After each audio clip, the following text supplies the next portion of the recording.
Зноўку я ўсіх вітаю. З вами ў эфіры я, Мікіта.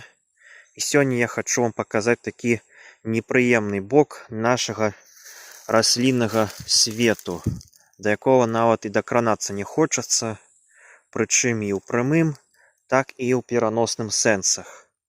Перад вами той самы баршчэўнік Сасноўскага, той самы, который вельмі небяспечны і атрутны. Ён яшчэ, дарэчы, малады.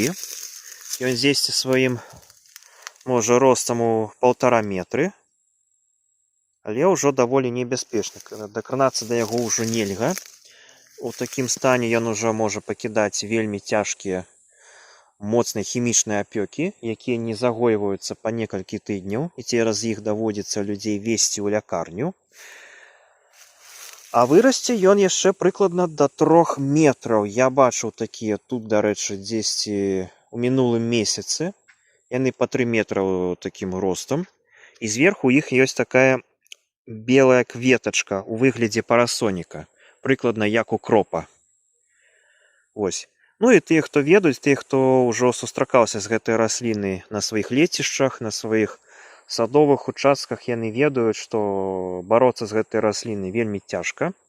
І нават гэта трэба рабіць не сваімі сіламі, а трэба ўжо выклікаць спецыяльную каманду, якая робіць гэта прафесійна, іначай вельмі небяспечна, цяжка і можа нават і не атрымаецца у вас дасягнуць патрэбнага рэзультату. Таму вось, даражэнькі, глядзіце, запамінайце самі, як ён выглядае, гэты самы баршчэўнік, і пакажыце сваім дзецям, каб яны не гулялі з гэтай раслінай і нават да яе не дакраналіся. Вось так.